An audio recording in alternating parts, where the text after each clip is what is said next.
Ya, Bapak dan Ibu dan saudara-saudara sekalian, kita senang bisa ketemu lagi walaupun ini adalah minggu yang kedua di mana saudara-saudara ada di rumah, ada sebagian yang di sini. Tetapi kami berbahagia karena kita bisa ketemu lagi, dan kali ini kita akan berbicara mengenai, saya mengambil tema khotbah kita pada kesempatan hari ini sesuai dengan tema dari firman Tuhan yang saya akan ambil dari Mazmur 116 ayat 1 sampai 8. Terluput dari belenggu maut. Baik, sebelumnya Bapak dan Ibu dan saudara-saudara sekalian dimanapun saudara berada, mari kita tundukkan kepala. Saya mengundang saudara-saudara untuk mempersiapkan hati, membuka pikiran saudara-saudara, minta Roh Kudus untuk benar-benar mengiring kita atau membuat kita bisa bersama-sama mendengarkan dan mempelajari firman Tuhan bersama. Mari kita berdoa bersama-sama. Bapa kami yang dalam sorga, terima kasih.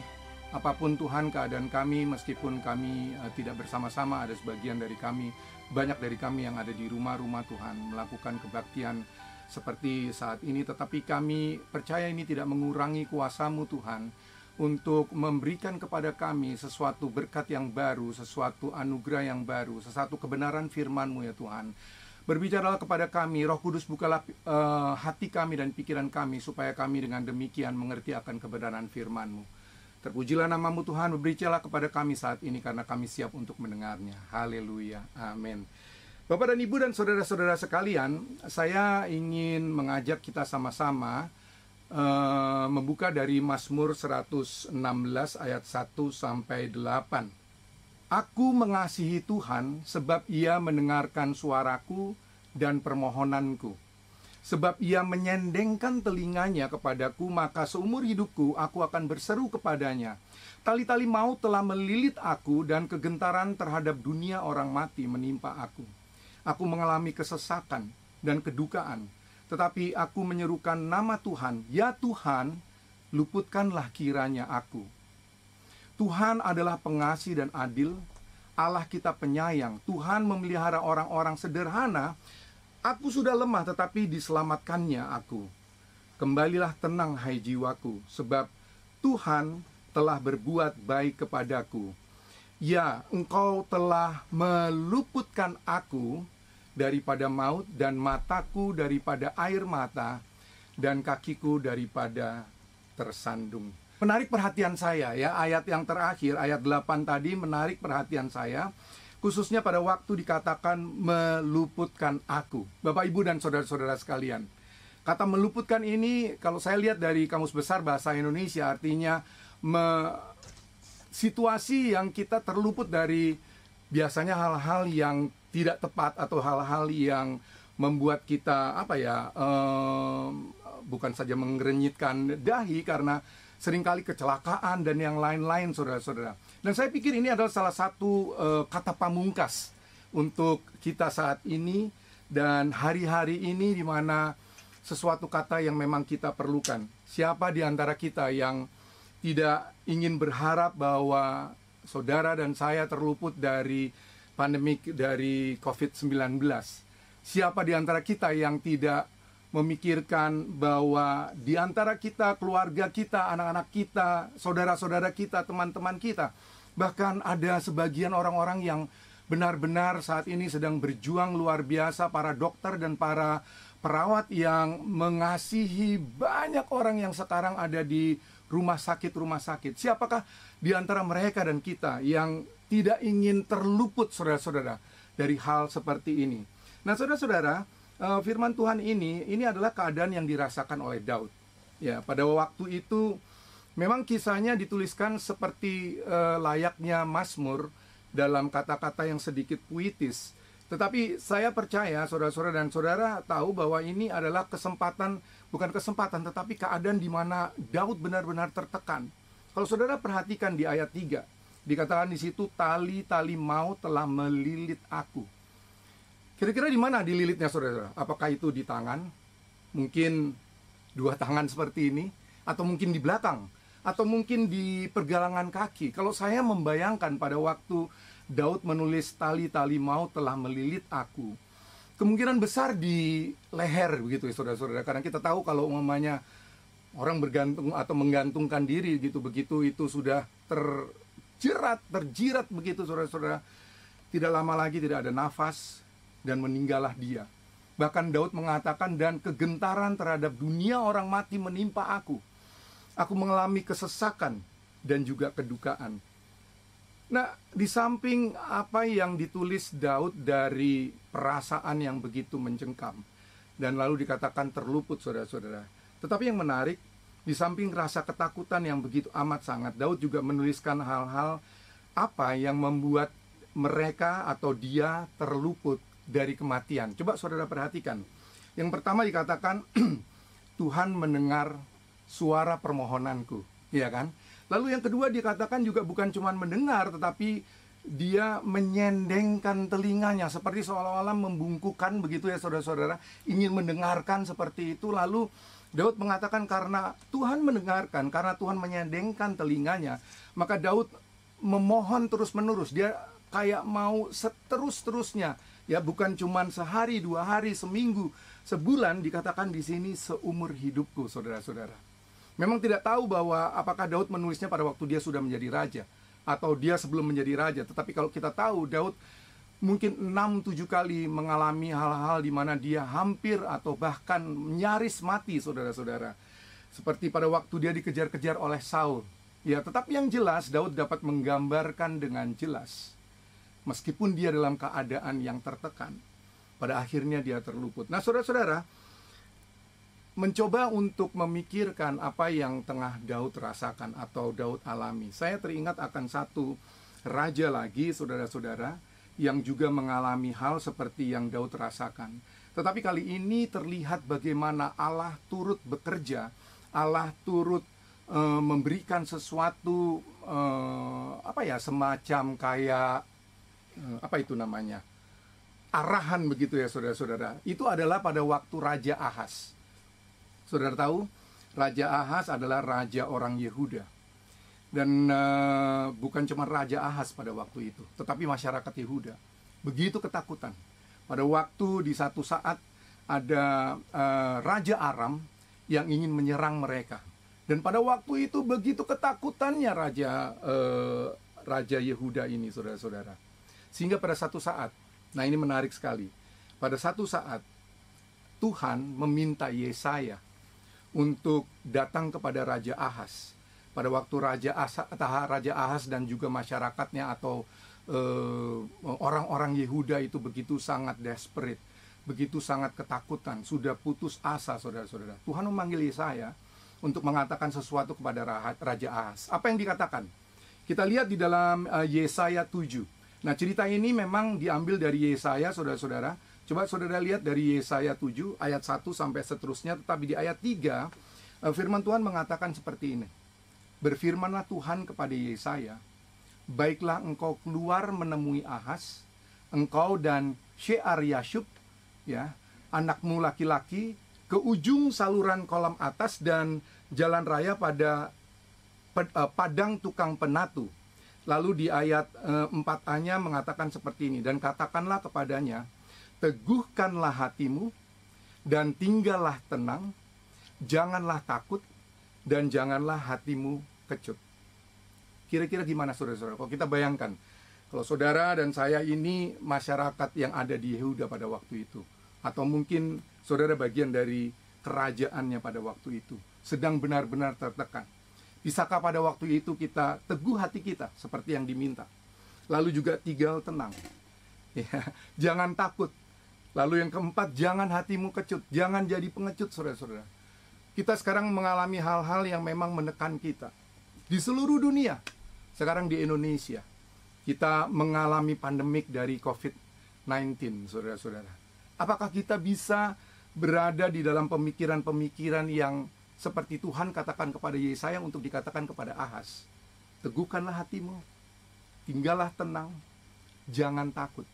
Nah, saudara-saudara, menurut saudara-saudara, kenapa Allah mengatakan itu kepada Raja Ahaz bersama dengan masyarakatnya, bersama dengan seluruh masyarakat di tempat itu?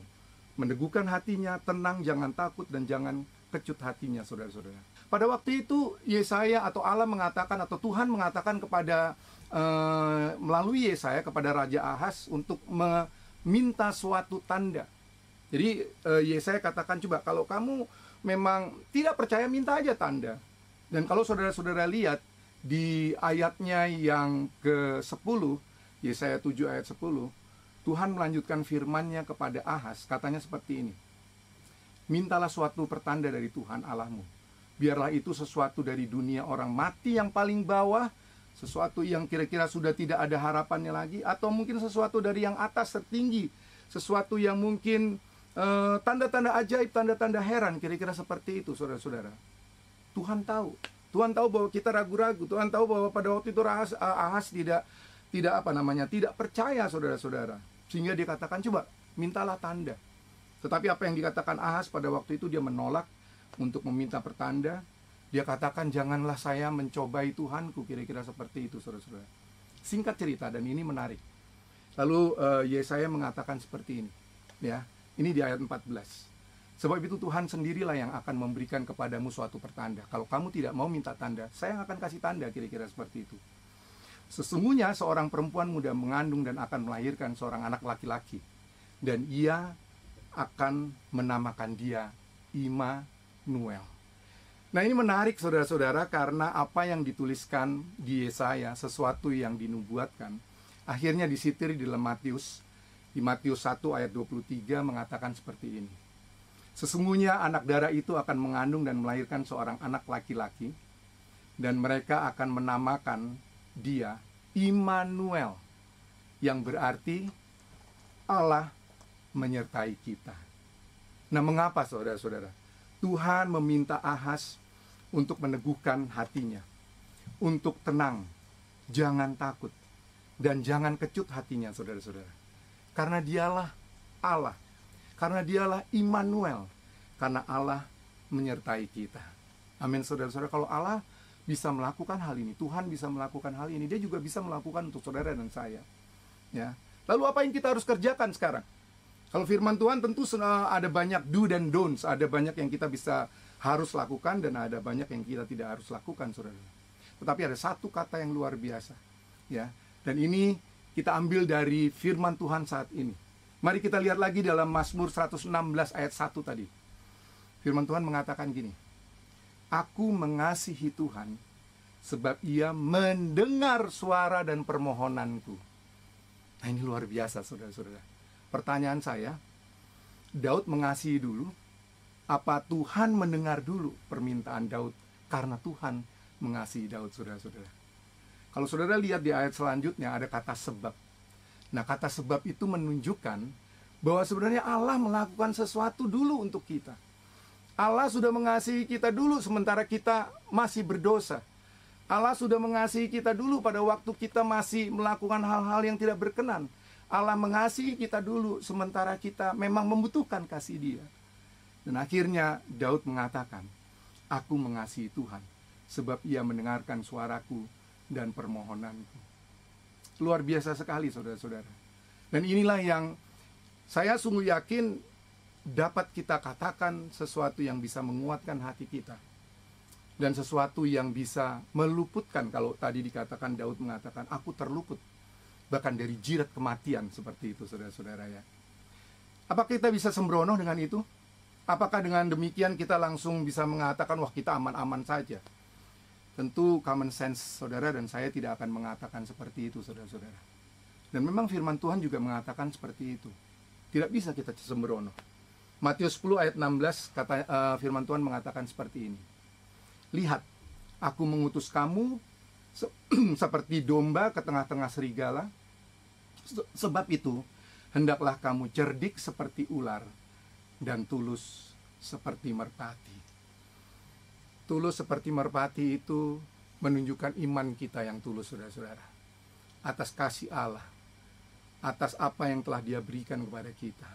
Tetapi cerdik seperti ular itu menunjukkan akal kita, akal sehat kita, hikmat kita, saudara-saudara. Ketulusan, iman kita, dan juga kecerdikan, akal sehat kita berjalan bersama-sama. Dan pada saat ini, saudara-saudara, saya pikir Itu yang kita perlukan, sehingga kita bisa seperti juga Daud, kita luput dari maut. Seperti yang tadi katakan oleh Daud, terluput dari belenggu maut. Saudara-saudara, sebelum saya akan akhiri, sebelum nanti kita akan berdoa bersama-sama, saya ingat satu ayat yang menguatkan, yang sama seperti dinyanyikan tadi oleh teman-teman musisi dari JCA. Dari 2 Tawarikh 7 ayat 14. Satu doa kita yang kita bisa naikkan. Firman Tuhan itu mengatakan seperti ini. Dan umatku yang atas namaku disebut, merendahkan diri dan berdoa, mencari wajahku, dan berbalik dari jalan-jalan mereka yang jahat, maka aku akan mendengarkan dari sorga dan mengampuni dosa mereka, serta memulihkan negeri mereka.